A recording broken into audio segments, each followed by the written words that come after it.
Qual é o melhor método para divisão de tarefas domésticas entre um casal?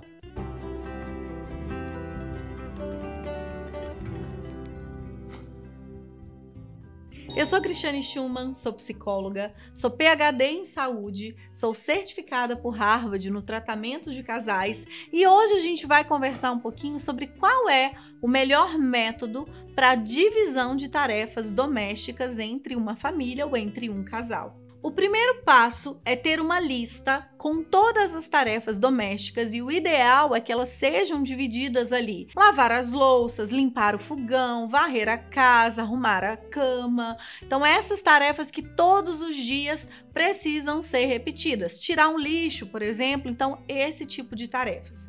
Depois, a definição das tarefas semanais. Lavar um banheiro, trocar a roupa de cama, limpar o forno, limpar a geladeira, fazer compra de hortifrutis para a semana, por exemplo.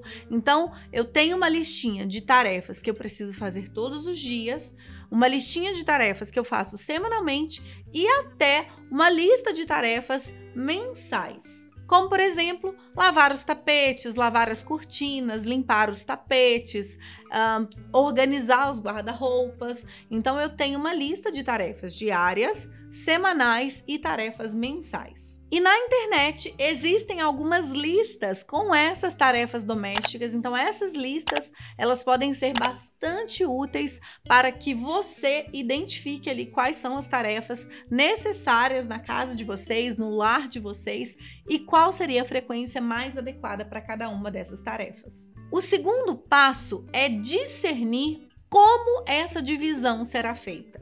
Essa divisão será feita meio a meio? Essa divisão será feita proporcional à quantidade de trabalho fora de casa, por exemplo?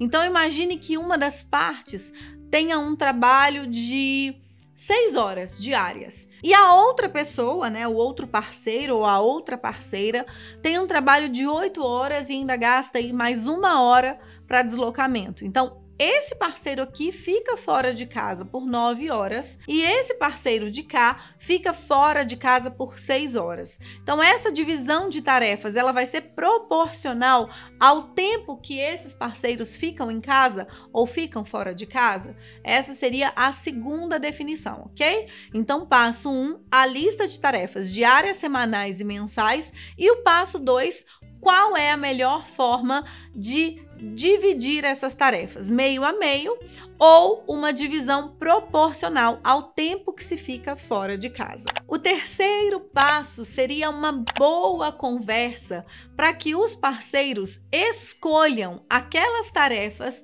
aquelas atividades que trazem mais prazer ou menos desprazer, que são mais confortáveis ou as que são menos desconfortáveis e que aquelas tarefas ali sejam divididas de forma amigável. Então imagine você, e isso é verdade, eu adoro tarefas que envolvem água. Então para mim, Cris, é prazeroso lavar louças, lavar a roupa, lavar o banheiro, toda e qualquer atividade que envolva água, para mim é uma atividade mais prazerosa e eu prefiro. Por outro lado, eu não gosto, por exemplo, de passar roupa, varrer a casa, recolher roupa do varal, passar e depois guardar. Então, essas são tarefas que eu não gosto. E aqui no nosso método, tem uma lista de coisas que eu preciso fazer todos os dias, tem uma lista de coisas que eu preciso fazer semanalmente, tem uma lista de coisas que eu preciso fazer mensalmente. Então, nessa terceira etapa da conversa, eu poderia, por exemplo, propor de ficar responsável por aquelas tarefas que envolvam água. Lavar as louças todos os dias, lavar as roupas com a frequência ideal ali para nossa família, lavar os banheiros com a frequência mais conveniente também, 1 ou 2 vezes por semana. Então, eu vou escolher, e o meu parceiro, minha parceira também, as atividades que mais nos apraz, que mais são confortáveis para nós. Aqui nesse passo vão sobrar ali algumas atividades que nenhum dos dois gostam. Por exemplo, imagine que os dois odeiam ir ao supermercado.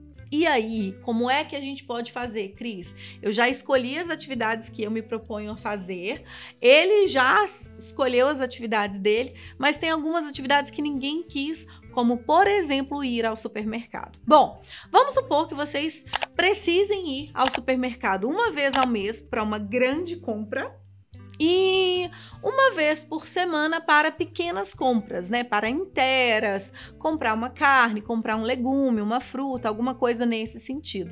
Vocês podem, por exemplo, combinar de revezar.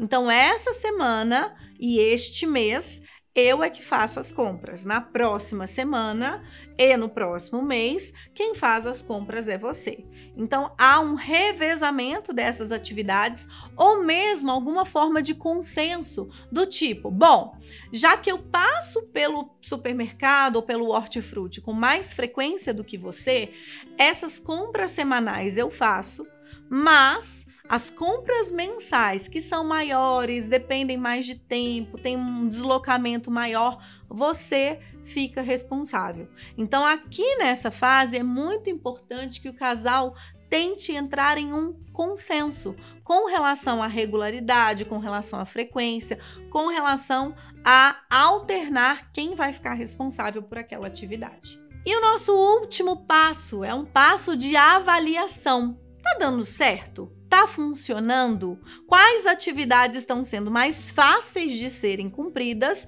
e quais atividades estão ficando para trás? Qual dos parceiros está tendo mais compromisso com aquela responsabilidade assumida, ou existe algum dos parceiros que está dando para trás na responsabilidade assumida? Se isso estiver acontecendo, o casal precisa de um novo alinhamento com relação à divisão das tarefas, tá? Inclusive, pode ser uma sugestão, pode ser um consenso do casal, por exemplo, contratar alguém para fazer aquela atividade que ninguém quer fazer. Então, ao invés de irmos ao supermercado fazer a compra mensal, uma vez por mês a gente compra pelo aplicativo. Por exemplo, ninguém gosta de lavar o banheiro, todo mundo odeia lavar o banheiro. Então, existe alguém que eu consiga contratar apenas para lavar o meu banheiro? Ou faz sentido na nossa rotina, na nossa organização financeira, contratar uma faxineira para uma vez por semana, quinzenalmente, enfim, ir à nossa casa para fazer aquelas atividades que nós não gostamos de fazer? Então, é reavaliar, ver o que está funcionando e o que não está funcionando, encontrar novas alternativas de resolução. Quaisquer dúvidas e até sugestões que você tem aí sobre esse assunto, coloca aqui embaixo, isso pode ajudar muito mais pessoas, muito mais casais que tenham dúvidas do que seja a melhor maneira para eles entrarem num consenso com relação à divisão de tarefas domésticas. E fique à vontade para compartilhar o vídeo com suas amigas, com colegas que possam se beneficiar dessa temática também. Um abraço e até a próxima!